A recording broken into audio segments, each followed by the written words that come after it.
আমি আপনাদেরকে দুইজন কৃষকের কুরবানির কথা বলি।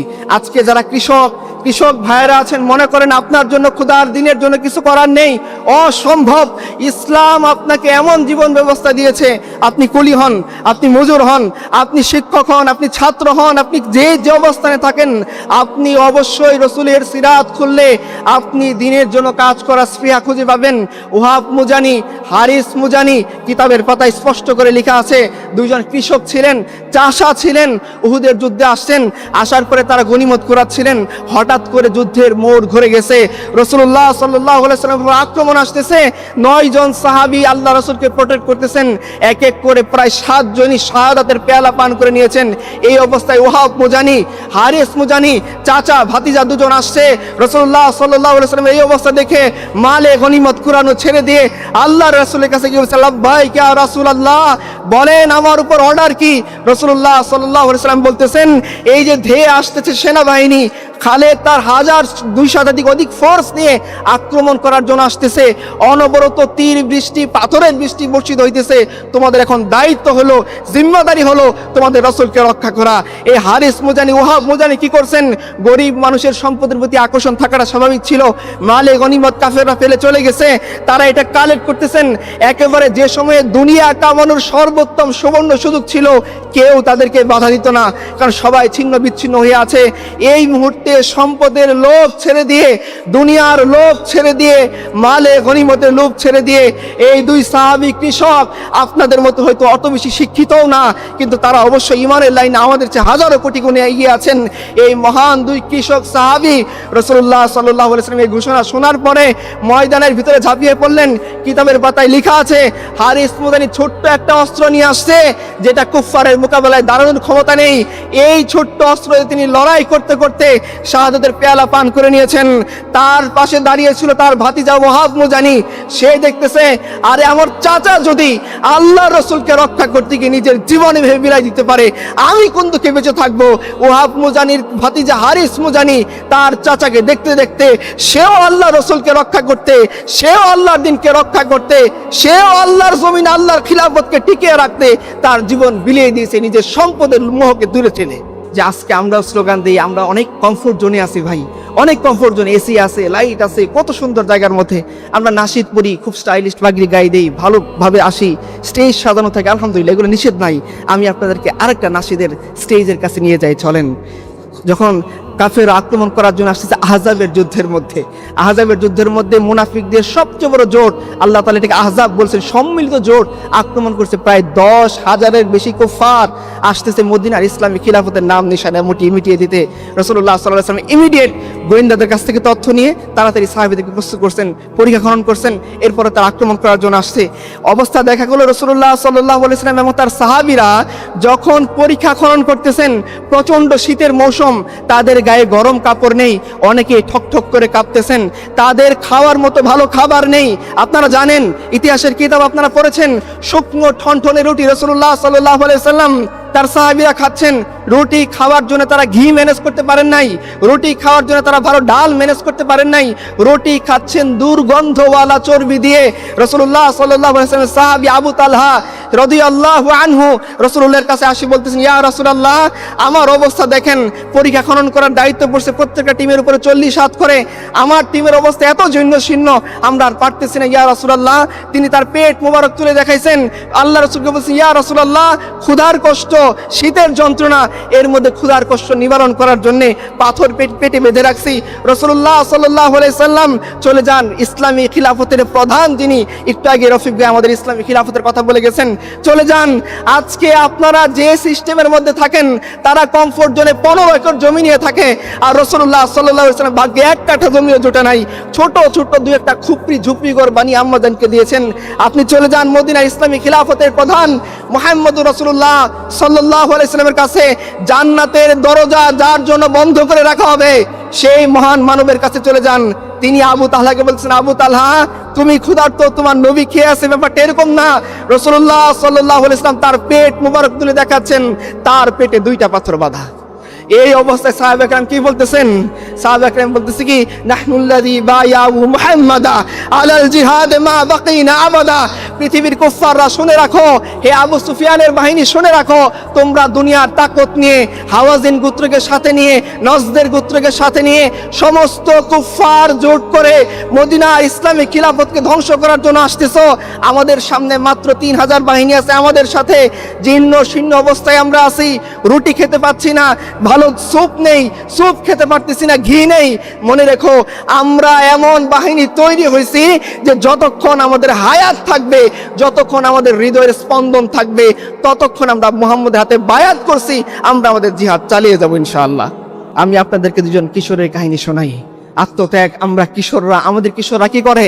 কিশোররা কিশোর গ্যাং বানায়, কিশোররা মুরব্বিয়ানে কেরামের উপর বেয়াদবি করে, কিশোররা দিনে দুপুরে ডাকাতি করে, কিশোররা রেপ করে। চলেন আমি মদিনার সোনালী সমাজের দুজন কিশোরের কাহিনী আপনাকে শোনাই। মাজ এবং মুআজ, বদরের যুদ্ধে আব্দুর রহমান ইবনে আউফ তিনি ঘোড়ার ময়দানে অপেক্ষা করতেছেন কখন আবু জেহেল তার সামনে আসে, তিনি অ্যাটাক করবেন। দূর থেকে তিনি আবু জেহেলকে তাক করে আছেন। দুজন সাহাবী মাজ এবং মুআজ, বয়স 14-15 কাছাকাছি। তারা গিয়ে বলতেছে, আঙ্কেল আবু জেহেল কোথায়? এই কথা শোনার পর আব্দুর রহমান ইবনে আউফ বলতেছেন, তুম ভাতিজা, তোমরা এরকম দুর্ধর্ষ কাফেরকে দিয়ে কি করবা? বলতেছে, চাচা আমরা শুনেছি আল্লাহ রাসূলকে কষ্ট দেওয়ার ক্ষেত্রে সবচেয়ে অগ্রগামী ছিল আবু জেহেল। আজকে আমরা দুই কিশোর পণ করে আসছি, হয় দুনিয়াতে আবু জেহেল জীবিত থাকবে, নয়তো আমরা জীবিত থাকবো। চলে গেছেন, সাদ দেখিয়ে দিয়েছেন ওই যে আবু জেহেল, উঁচু ঘোড়ার উপরে চড়া, সেনাবাহিনী বেষ্টন করে রাখছে তাকে, যাও গিয়ে তাকে অ্যাটাক করো।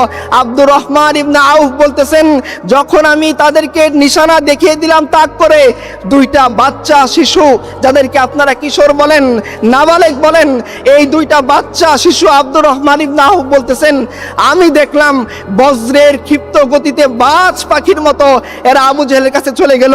একজন গিয়ে অ্যাটাক করলো, খুব স্বাদের মতো সুন্দরভাবে আবু জেহেলকে হত্যা করতে পারে নাই। আবু জেহেলের বডিগার্ডটা তাকেও অ্যাটাক করছে। মুআজ রাদিয়াল্লাহু আনহুর ডান হাত কেটে গেছে। তার ভাই বলতেছে, ভাই তুমি এবার ক্ষান্ত হও। মুআজ বলতেছে, খবরদার, দুজন পণ করে আসছি, যতক্ষণ আমাদের চোখের পলক ফেলার মতো শক্তি থাকবে ততক্ষণ আমরা আবু জেহেলের বিরুদ্ধে জিহাদ চালিয়ে যাব। তারা কি করছেন? মুআজ রাদিয়াল্লাহু আনহু কিতাবের পাতা খুলেন, ছোট বাচ্চা, কিশোর মানুষ, তিনি তার ওই হাত যাতে তার জিহাদ করতে বাধা না দেয়, কিতাবে লেখা আছে স্পষ্ট করে, পা দিয়ে পাড়া দিয়ে হাত ছিঁড়ে ফেলছেন, পাগড়ি ছিঁড়ে হাত বেঁধে নিয়েছেন, লড়াই করতে করতে শাহাদাতের পেয়ালা পান করে নিয়েছেন। চলেন আমি আপনাদেরকে বৃদ্ধের কাহিনী শোনাই। আজকে যারা বয় বৃদ্ধ মনে করেন আমার দিনের জন্য কিছু করার নেই, আপনাকে আমি খাইসাম আবু সাদের কাহিনী শোনাই। উহুদের যুদ্ধে রাসূলুল্লাহ সাল্লাল্লাহু আলাইহি ওয়াসাল্লাম যখন তাশকিল করতেছেন, তিনি এসে বলতেছেন, ইয়া রাসূলুল্লাহ, আমি বদরের যুদ্ধে যেতে পারিনি, আপনি আমাকে যেতে দেননি, মাজুর মনে করে আমাকে রেখে গিয়েছেন। কাল রাতে আমি আমার সন্তানকে স্বপ্নে দেখেছি বদরের যুদ্ধে সে শহীদ হয়েছে। সে আমাকে বলতেছিল, আব্বা দুনিয়াতে আর কত দুর্গন্ধময় চর্বিযুক্ত খাবার খাবা, জান্নাতে চলে আসো, এখানে ভালো ভালো খাবার পাওয়া যায়। উনি বলতেছেন, ইয়া রাসূলুল্লাহ, এই দৃশ্য দেখার পর দুনিয়াতে থাকার কোনো আশা আমার নাই, আমাকে দয়া করে নিয়ে চলেন, আমি আমার সেই ছোট্ট বাচ্চা সন্তানের সাথে জান্নাতে থাকতে চাই। রাসূলুল্লাহ সাল্লাল্লাহু আলাইহি সাল্লাম 80 বছর বয়স্ক প্রবীণ সাহাবীকে নিয়ে চলেছেন। আপনারা আমর ইবনে জামুর কথা জানেন রাদিয়াল্লাহু আনহু, বয়স্ক সাহাবী। আপনারা যারা মনে করেন আমি পঙ্গু, আমার দিনের জন্য কিছু করার কোনো নেই, স্কোপ নেই, আপনি আমর ইবনে জামুর কাহিনী শুনেন। এই সাহাবী এক পা খোঁড়া হয়ে গিয়েছিলেন, আমি খোঁড়া শুধু বোঝানোর জন্য বলতেছি, নয়তো তার পায়ের উপর আমার জীবন কুরবান। আব্দুল্লাহ ইবনে মাসউদের কাহিনী আপনারা জানেন, আমি একটু বলার জন্য বলি। রাসূলুল্লাহ সাল্লাল্লাহু আলাইহি সাল্লাম মক্কা বিজয়ের জন্য সাহাবীদেরকে নিয়ে যাচ্ছেন, পিলু গাছের ফল পাড়ার জন্য সাহাবী উঠছেন, আব্দুল্লাহ ইবনে মাসউদও উঠেছেন। উনি উঠার পরে দেখা গেল ওনার পা এত সরু, অনেকে হাসাহাসি করতেছিল, মুসলিম কিছু। রাসূলুল্লাহ সাল্লাল্লাহু আলাইহি সাল্লামের কাছে এই খবর পৌঁছাইছেন। আল্লাহ রাসূল বলতেছেন, তোমরা কি আব্দুল্লাহ ইবনে মাসউদের সরু পা দেখে হাসাহাসি করতেছো? বলতেছে, হ্যাঁ। শুনে রাখো, আল্লাহ রাসূল বলতেছেন যে তোমাদের সমস্ত মানুষের পা, এই আব্দুল্লাহ ইবনে মাসউদের পা যদি কিয়ামতের দিন এক পাল্লায় রাখা হয়, উহুদ পাহাড় যদি আরেক পাল্লায় রাখা হয়, আব্দুল্লাহ ইবনে মাসউদের পাই ভারী হয়ে যাবে। এই আমর ইবনে জামুর পা খোঁড়া হইতে পারে, আমার মতো বদবক্তের দুই শক্তি সামর্থ্যবান পায়ের উপরে আমি নিজের জীবনকে কুরবান করে দিতে প্রস্তুত। এই আমর ইবনে জামু গিয়ে বলতেছেন, ইয়া রাসূলুল্লাহ, আমি খোঁড়া হইতে পারি, আমি খুঁড়িয়ে খুঁড়িয়ে জান্নাত যেতে চাই, আমাকে নিয়ে চলেন। চলেন আমরা বৃদ্ধ নারীদের কাছে চলে যাই। আজকে নারীরা কি নিয়ে মত্ত, নিজেদের সৌন্দর্য প্রদর্শন, যুবকের সাথে রাত কাটানো, যৌবনকে উপভোগ করা। উম্মতে মুহাম্মদী, উম্মতে মুসলিমার নারী, আরে তোমরা শোনো, রাসূলুল্লাহ সাল্লাল্লাহু আলাইহি সাল্লামের স্ত্রী আমাদের আম্মা জান আয়েশা রাদিয়াল্লাহু আনহা বলছেন যে যখন আমার ঘরে আমার রসুল, আমার স্বামী আল্লাহ রসুলের কবর ছিল, আমার পিতা আবু বকরের কবর ছিল, আমি পোশাক যতটুকু খুললেই নয় অতটুকু খুলতাম। যেদিন আমার ঘরে ওমর ফারুকের কবর দেয়া হয়েছে, এরপর থেকে এই ঘরেও আমি কোনো পর্দা লঙ্ঘন করিনি, কারণ এইখানে ওমর ফারুকের কবর আছে। আর আজকে উম্মতে মুসলিমার নারী, সে চ্যাট গ্রুপে বলে সে কয়টা পুরুষকে খাইছে, আল্লাহ লানত তোমাদের উপরে। তোমরা জানো না রাসূলুল্লাহ সাল্লাল্লাহু আলাইহি ওয়াসাল্লাম কি বলছেন? তিনি বলছেন এমন একদল নারী আসবে যাদেরকে আমি দেখিনি, তারা পোশাক পরা সত্ত্বেও উলঙ্গ থাকবে, তারা জান্নাতে যাবে না, তো যাবে না, জান্নাতের ঘ্রাণও পাবে না। তোমরা স্মরণীয় এই কথা, তোমরা উম্মতে মুসলিমার নারী, আর তোমরা যুবকদের সাথে গিয়ে এই বাজে কাজে লিপ্ত হও, তোমরা ভ্যালেন্টাইন্স ডে উৎপন্ন করো, তোমাদের দেখে তো শয়তানও হাসে। তোমরা কি ধরনের সংস্কৃতি বেছে নিয়েছো? তোমরা আম্মা জান আয়েশা খাদিজার কালচার তোমাদের মনে নেই? চলো তোমাকে আরেকজন আমি অবলা নারীর কথা বলি, যাদেরকে তোমরা অবলা মনে করো। আপনারা নাসিবা বিনতে কাব রাদিয়াল্লাহু আনহার কাহিনী জানেন। ইনি বায়াত আকাবার মধ্যে শরীক ছিলেন, অন্যতম আনসার সাহাবী, মহিলা সাহাবী। ইনি এই বায়াতের মর্যাদা কিভাবে রক্ষা করেছেন? রাসূলুল্লাহ সাল্লাল্লাহু আলাইহি ওয়াসাল্লাম নিজে বলেছেন, উহুদের যুদ্ধে যখন সাহাবায়ে কেরাম বিক্ষিপ্ত হয়ে গেলেন, এক একজন এক এক দিকে ছুটে গেলেন, মাত্র 10 থেকে 12 জন, প্রথমে ছিলেন 9 জন আনসার সাহাবী, তারা একত্রিত হয়ে রাসূলুল্লাহ সাল্লাল্লাহু আলাইহি ওয়াসাল্লামকে নিরাপত্তা দিচ্ছে। এই মুহূর্তে নিরাপত্তা বুহ ভেদ করে আব্দুল্লাহ ইবনে কামিয়া রাসূল সাল্লাল্লাহু আলাইহি ওয়াসাল্লাম আঘাত করছে। রাসূলের উপরে আঘাত করার কারণে তার মাথার লোহার টুপি ভেঙে তার চেহারায় ঢুকে গিয়েছে, রাসূলের পবিত্র শরীর থেকে রক্ত টপ টপ করে পড়তেছে। এই মুহূর্তে ওই মহিলা সাহাবী নাসিবা বিনতে কাব, উম্মু উমারা নামে, যিনি ইতিহাসের পাতায় আজও জল করতেছেন, সেই মহিলা সাহাবী বলতেছেন, আমি যখন আমার প্রিয় রাসূলের এই দৃশ্য দেখলাম, পানির কলসি ফেলে দিয়ে একটা ফেলে দেওয়া তলোয়ার তুলে নিয়ে রাসূলের পাশে দাঁড়িয়ে গেলাম। আল্লাহ রাসূল বলতেছেন, আমি যখন উহুদের ময়দানে ডান দিকে তাকাই দেখি উম্মু উমর আমাকে নিরাপত্তা দেয়, আমি যখন উহুদের ময়দানে বাম দিকে তাকাই দেখি উম্মু উমর আমাকে নিরাপত্তা দেয়, আমি যখন উহুদের ময়দানে সামনে তাকাই দেখি উম্মু উমর আমাকে নিরাপত্তা দেয়, আমি যখন উহুদের ময়দানে পিছনে তাকাই দেখি উম্মু উমর আমাকে নিরাপত্তা দেয়। জীবন তারও ছিল এখানেই শেষ না। তার ছেলে আব্দুল্লাহ মায়ের এই দৃশ্য দেখে তিনিও এসছেন তলোয়ার একটা নিয়ে, যায় মায়ের পিছনে গিয়ে রসুলের ইজ্জতকে, রসুলের সম্মানকে, রসুলের জীবনকে হেফাজতের জন্য লড়াই করি। তিনিও আসছেন। আব্দুল্লাহ ইবনে কামিয়া তাকে আক্রমণ করছে, তার ডান হাত কেটে ঝুলে আছে। ওই মা অবলা নারী আপনারা যাদেরকে বলেন এই পরিশুদ্ধ পবিত্র নারী, তিনি কি বলতেছেন? তিনি তার সন্তানকে বলছেন, খবরদার, যদি এখন হাত কাটা যাওয়ার পরে যুদ্ধের ময়দান থেকে ভেগে যাস, কোনোদিন তুই আমার সঙ্গে মুখ দেখাস না। উনি বলতেছে, আম্মা আপনি কি মনে করেন আপনি যুদ্ধের ময়দানে রসুলের ইজ্জতের হেফাজতের জন্য লড়াই করবেন আর আমি আমার হাত কাটা বসে চলে যাব? মা তার আঁচলের কাপড় ছিঁড়ে তার সন্তানের হাত বেঁধে দিয়েছেন। এই আহত রক্তাক্ত সন্তানকে নিয়ে মা এবং সন্তান সেদিন উহুদের ময়দানে রসুলের ইজ্জতের জন্য লড়াই করেছেন। আপনারা বনু দিনার গোত্রের মহিলার নাম জানেন। তিনি যখন উহুদের ময়দানে রসুল সাল্লাল্লাহু আলাইহি ওয়াসাল্লামের অবস্থা, সাহাবায়ে ফিরে আসতেছেন, প্রত্যেকেই কোনো না কোনোভাবে হতাহতের শিকার, শহীদের শিকার, প্রত্যেকে হতাহতের অবস্থার মধ্যে আছেন। বনু দিনার গোত্রের এক মহিলা দাঁড়িয়ে আছে, তাকে বলতেছে, খবরদার তুমি ওইদিকে যেও না, তোমার পিতা শহীদ হয়েছে। এই মহিলা, তার পিতা, তার সাথে তার নারীর টান আছে, বলার তো কথা ছিল, হাই হাই আমার জীবন শেষ হয়ে গেল। এই মহিলা বলতেছে, আমার রসুল কেমন আছে? সে দৌড়িয়ে যাচ্ছে, তাকে মুজাহিদিনরা বলছে, যেও না, তোমার ভাই মারা গেছে। মহিলা বলতেছে, খবরদার এই কথা আমাকে বইলো না, বলো আমার রসুল কেমন আছে। সে আরো সামনে গেছে, বলছে, খবরদার তুমি যেও না, তোমার স্বামীর লাশ আসতেছে। বলতেছে, বাদ দাও আমার স্বামীর কথা, বলো আমার রসুল কেমন আছে। তাকে রসুলের কাছে নিয়ে যাওয়া হয়েছে। নিয়ে যাওয়ার পর সে বলছে, ইয়া রাসূলুল্লাহ, আপনি যদি সুস্থ থাকেন আমার সমস্ত বিপদ তুচ্ছ। চলেন, আপনারা কি মনে করেন খুব বেড অফ রোজ ছিল? অসম্ভব, এটা বেড অফ রোজ ছিল না। এটা কেমন ছিল? জখম পে জখম খা কে জি, আপনে লহু কি ঘোট পি, আহ না কর লবো কে সি, ইশকে দিল লাগি नहीं, सीनों पे तीर खाए जा, आगे कदम बढ़ाए जा, यानी जबान हाल से कह दे हा सताए जा। এই অবস্থা সাহাবায়ে কেরাম, আপনারা উহুদের যুদ্ধের কাহিনী শুনছেন। উহুদের যুদ্ধের ইমিডিয়েট পরের দিন হামরাউল আসা বদর যুদ্ধের জন্য রাসূলুল্লাহ সাল্লাল্লাহু আলাইহি ওয়াসাল্লাম ডাক দিয়েছেন। আগের দিনের কথা চিন্তা করেন, ম্যাক্সিমাম সাহাবী আহত অবস্থায় আছেন, কারো হাত কাটা পড়ছে, কারো পা কাটা পড়ছে, আর কারো আবু কাতাদা চোখ উপড়ে ফেলছে কুফাররা, কারো হাটে বলে পেটের মধ্যে তলোয়ার ঢুকাই দিয়েছে, গামছা দিয়ে বেঁধে চলে আসছেন। এই অসহায় আহত অবস্থায় যাদের হৃদয়ের মধ্যে এখন আহাজারি কম্পন, কেউ তার স্বামী হারাইছেন, কেউ সন্তান হারাইছেন, কেউ বাচ্চা হারাইছেন, আল্লাহ রাসূল ঘোষণা দিয়েছেন, শোনো, হয়তো আবু সুফিয়ান তার বাহিনী নিয়ে আবার আসতেছে, চলো সাহাবায়ে কেরাম আজকে আমরা ওয়াক্ত চাই, ফুরসত চাই, রেস্ট চাই, আরাম চাই, একটু শান্তির জীবন চাই। আরে আগামী এই একদিন আগে যারা নিজেদের জীবন কুরবান করে আল্লাহর সামনে নিজেদের নজরানা পেশ করে আসলেন, আল্লাহ রাসূল এদেরকে ডাক দিয়েছেন। কেউ বলেন নাই ইয়া রাসূলুল্লাহ আমার পা খোঁড়া হয়ে গেছে, ইয়া রাসূলুল্লাহ আমার চোখ উপড়ে ফেলা হয়েছে, ইয়া রাসূলুল্লাহ আমার সন্তান কুরবানি হয়ে গেছে, এই কষ্ট আমি সহ্য করতে পারতেছি না, না কেউ এ কথা বলেন নাই। সবাই আল্লাহ রাসূলের দিকে লাব্বাইক বলে হামরা আসাদ যুদ্ধে চলে গিয়েছেন। আপনারা শোনেন, রাসূলুল্লাহ আমার সময় নাই, রাসূলুল্লাহ সাল্লাল্লাহু আলাইহি ওয়াসাল্লাম জাতুর রিকার যুদ্ধের মধ্যে সাহাবীরা বলতেছেন আবু মুসা আশআরী এই যুদ্ধের মধ্যে আছেন, আশআরী গোত্রের টপ পোস্ট লিডারদের একজন। তিনি বলতেছেন যে দেখেন, লাইফটা আমাদের জীবনটা, মুমিনের জীবন কখনো এত প্রশান্তির হইতে পারে না যে সে জীবনটা নিয়ে মস্তি করে যাবে। এরকম মাস্তির জীবন আল্লাহ আমাদেরকে দিবেন না, আমাদের সুকুন দিবেন, মজ মাস্তি আল্লাহ তাআলা আমাদেরকে জান্নাতে করতে দিবেন। সাহাবীরা কি করতেছেন? জাতুর রিকার যুদ্ধ। আবু মুসা আশআরী বলতেছেন রাদিয়াল্লাহু আনহু, তিনি বলতেছেন যে আল্লাহ রাসূল সাল্লাল্লাহু আলাইহি ওয়াসাল্লাম আমাদেরকে বাহিনী সমেত পাঠাইলেন, প্রত্যেকটা 5 জনের ভাগে পড়ছে একটা করে উট। আমরা সারাটা রাস্তায় হেঁটে গেছি। সাহাবী বলতেছেন যে হেঁটে যাওয়ার কারণে আমাদের অবস্থা এমন হয়েছে, পা থেকে নখগুলা খুলে পড়ে গেছে, আমরা পাগড়ি দিয়ে আমাদের পা বেঁধে নিছি।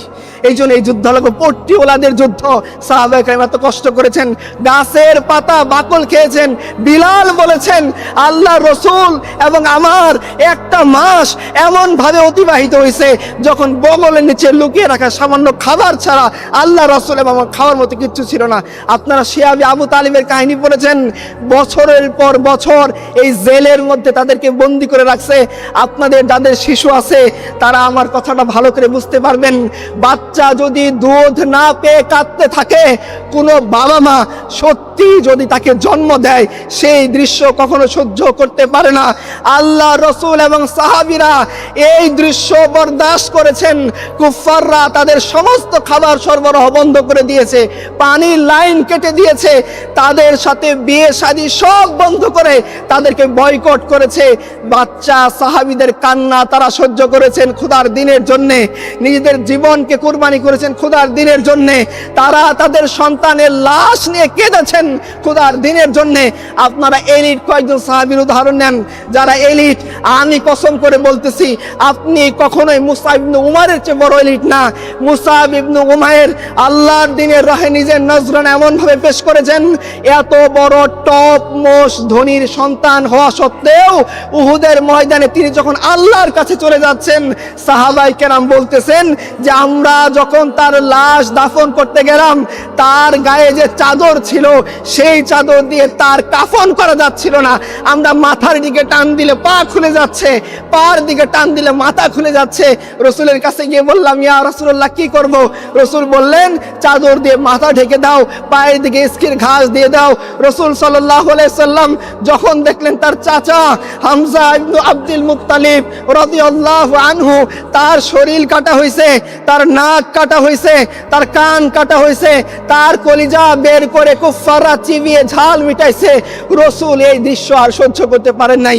কিতাবে লেখা আছে রসুল এই দৃশ্য দেখে এত কষ্ট পাইছেন, তিনি বলতেছেন সোফিয়া কষ্ট পাবে এই ধারণা যদি আমার না আসতো, হামজা ইবনে আব্দুল মুত্তালিবের লাশ আমি নিতাম না, ফিরে যেতাম, যাতে কুকুর শ্রীগাল হামজা ইবনে আব্দুল মুত্তালিবের লাশ খেয়ে ফেলে কিয়ামতের দিন আমি আল্লাহর কাছ থেকে হামজা ইবনে আব্দুল মুত্তালিবের লাশ বুঝে নিতাম।